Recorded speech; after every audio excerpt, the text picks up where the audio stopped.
Hello student, welcome to my YouTube channel. तो student, आपको पता है हमने साहित्य का इतिहास शुरू किया है और हमने पिछली वीडियो में आदिकाल पढ़ा था और आज हम भक्तिकाल और रीतिकाल पढ़ने वाले हैं। तो स्टूडेंट, अगर पहली बार चैनल पर आए हैं तो चैनल को सब्सक्राइब कर दीजिए और बेल आई बटन को दबाना मत भूलिए ताकि नोटिफिकेशन आपको पहले पहुंच सके। तो वीडियो को अंत तक ज़रूर देखिएगा क्योंकि ये बहुत ही इम्पॉर्टेंट है सभी स्टूडेंट के लिए। अगर आप 10th में हैं, 11th में हैं, 12th में हैं और अगर आप आगे जाके ग्रेजुएशन करते हो तो उसमें भी ये इम्पॉर्टेंट होने वाली है। तो इसीलिए स्टूडेंट वीडियो को अंत तक ज़रूर देखिएगा। तो शुरू करते हैं वीडियो। भक्तिकाल। अच्छा जी, पूर्व मध्यकाल अर्थात सावन 1375 से लेकर 1720 तक के काल को भक्तिकाल कहने के संबंध में प्राय सभी प्रमुख ऐतिहासिककार पुण्यता एकमत हैं।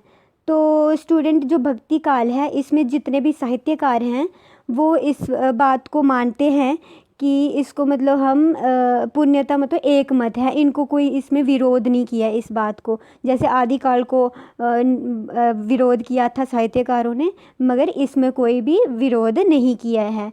ठीक है स्टूडेंट, और ये एक ऐतिहासिक तथ्य है कि इस कालखंड में भक्ति भावनाओं से ओतप्रोत साहित्य ही एक प्रमुखता रचा गया। ठीक है, इसमें किसी प्रकार की सांप्रदायिकता का आग्रह नहीं है। ठीक है स्टूडेंट, भाव विचार भाषा शैली आदि सभी कुछ स्पष्ट एवं औदात्य से मंडित हैं।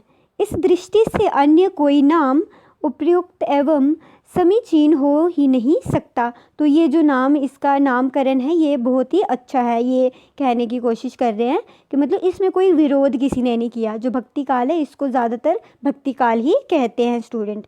तो प्रमुख युगीन प्रवृत्ति भी इसी ओर संकेत करती है। ठीक है, भक्ति की चाहे निर्गुण परंपरा रही हो चाहे सगुण। ठीक है स्टूडेंट, अगर निर्गुण परंपरा हो या सगुण, इस सभी में ये इसको भक्ति काल ही मतलब उचित नाम माना है। ठीक है स्टूडेंट, सत्य एवं शुद्धता के प्रति आग्रह यहाँ मिलेगा। ठीक है, विद्वेष नहीं, विद्वेष या विरोध असत्य एवं आडंबर के प्रति की दिखाई देता है। निर्गुण सगुण का समन्वय प्राय सभी ने करने का प्रयत्न किया, यद्यपि इनमें से एक के प्रति निर्गुण ने विशुद्ध साग्रह भी रखा। ठीक है स्टूडेंट, और निर्गुणवादी कवियों और साधकों में से किसी ने ज्ञान को प्रधानता दी तो किसी ने प्रेम को, परंतु दूसरे की उचित बातों की उपेक्षा नहीं की।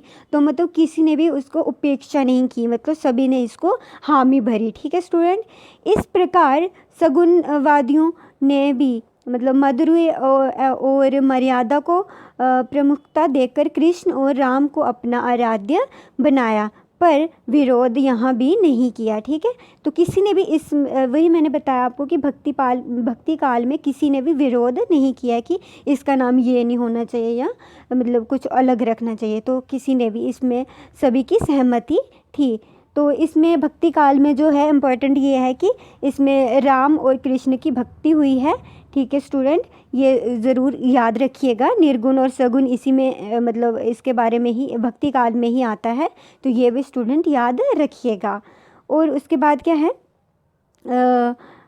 उसके बाद हमें बताया कि सर्वत्र सवर्ण का उदात्त भाव ही दिखाई देता है। इसी कारण भक्ति काल हिंदी साहित्य का स्वर्ण युग कहा जाता है। तो स्टूडेंट, इसको हम भक्ति काल को ना स्वर्ण युग भी कहते हैं। स्वर्ण यानी कि सोने का युग, मतलब इसमें क्योंकि बहुत सारी भक्ति भगवान के रिलेटेड मतलब बहुत सारी चीज़ें हुई हैं, तो इसलिए भक्ति, इसका नाम ही जैसे भक्ति काल है, भक्ति जिसमें नाम ही आ रहा है तो आप समझ गए होंगे कि भक्ति ही हुई होगी इसमें। तो इसमें दो तारा मतलब ये है, आपको पता है, सगुण और निर्गुण। ठीक है स्टूडेंट, तो भक्ति काल जो है स्वर्ण युग भी इसको कहा जाता है। ये ज़रूर मतलब अगर आपको क्वेश्चन आ जाता है कि बताइए कि स्वर्ण युग किसको कहा जाता है, तो आपको आंसर देना है भक्ति काल को। ठीक है स्टूडेंट, उसके बाद हम पढ़ेंगे नेक्स्ट रीतिकाल।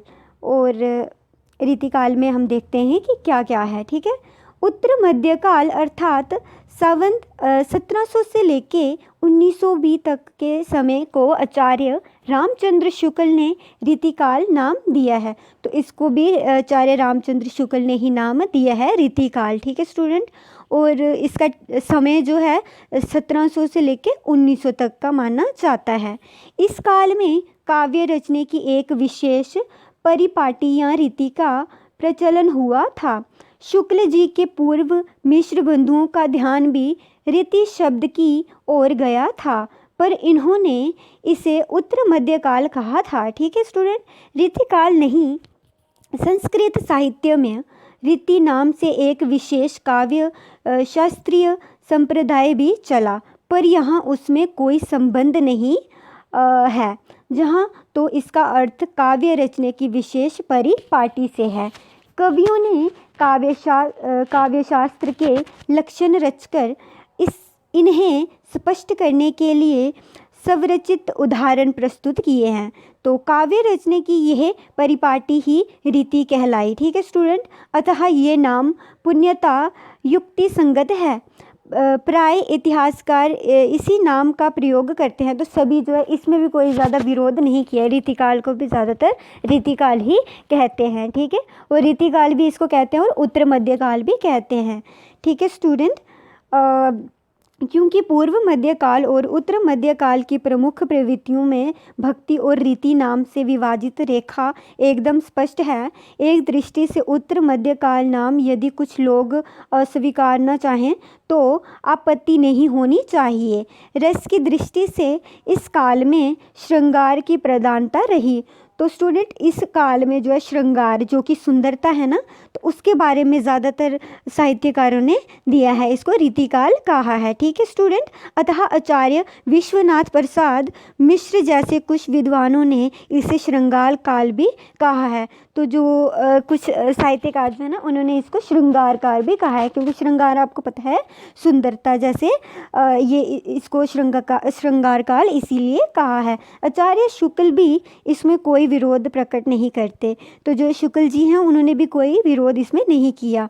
रीतिकाल नाम इस दृष्टि में भी समीचीन है कि इस काल में केवल श्रृंगार की रचना न होकर भक्ति, नीति और वीरता आदि की भी उत्कृष्ट रचनाएं की गई हैं। तो इसमें तीनों चीज़ें मतलब दी गई हैं। ठीक है, वीरता भी, जैसे पहले में था ना आदिकाल, तो इसमें वीरता भी दी गई है, लिखी गई है। मतलब रीतिकाल में वीरता के बारे में लिखा है, और भक्ति के बारे में भी लिखा है, श्रृंगार के बारे में लिखा है, तीनों को मिलाकर इसको लिखा है। ठीक है स्टूडेंट, तो रीतिकाल जो है, ठीक है, इस काल में केवल श्रृंगार की रचना नहीं हुई है, इसमें सभी के मतलब नीति है, वीरता, सभी का इसमें दिया है। ये सब कुछ रीति परंपरा के आलोक में ही हुआ। अतः इस काल खंड का रीति काल नाम सर्वमान्य है, तो इसको रीतिकाल ही कहते हैं, इसका नाम भी ये उचित है। तो स्टूडेंट, हमने कितने 3 काल हमने पढ़ लिए हैं। तो अब हम नेक्स्ट वीडियो में क्या पढ़ेंगे, आधुनिक काल जो बचता है। तो नेक्स्ट वीडियो में हम आधुनिक काल पढ़ने वाले हैं। तो हमने 3 काल जो है बहुत ही अच्छे से पढ़ लिए हैं। अगर आपको कोई भी डाउट है तो प्लीज़ आप मुझे कमेंट करके ज़रूर बताइए, और अगर वीडियो अच्छी लगी हो तो प्लीज़ लाइक ज़रूर कर दीजिए और शेयर कर दीजिए मेरे चैनल को, वीडियोस को शेयर करिए और लाइक कीजिए, ताकि मुझे भी अच्छा लगता है। अगर आपको कुछ समझ आ रहा है तो मुझे भी अच्छा लगेगा कि हाँ, स्टूडेंट को ज़रूरत है इस चैनल की। तो अगर आपको भी कोई फ़ायदा हो रहा है तो प्लीज़ स्टूडेंट अच्छे से पढ़िए। और आपको पता है अब तो स्कूल कॉलेज सभी खुल भी गए हैं, तो आप अच्छा ही है कि आप स्कूल में ज़्यादा अच्छे से पढ़ेंगे। तो मेरी तो यही कोशिश है कि आपको मतलब कहीं से भी आप पढ़ो, लेकिन पढ़ना चाहिए ज़रूर। तो सभी स्टूडेंट जो है पेपर भी आएंगे, तो पेपर भी अच्छे से दो, तो तरक्की ही, मैं तो चाहती हूँ कि सबकी तरक्की ही हो। तो इसलिए स्टूडेंट आज के लिए बस इतना ही। तो अपना ख्याल रखिए। और फिर भी स्कूल तो खुल गया, लेकिन उसके लिए आपको मास्क लगा के रखना है और सैनिटाइज़ करते रहना है। तो मतलब खुद की भी सेफ्टी ज़रूरी है, तो इसलिए आप ध्यान रखिए बहुत सारा अपना। और स्टूडेंट आज के लिए बस इतना ही। तो बाय बाय स्टूडेंट।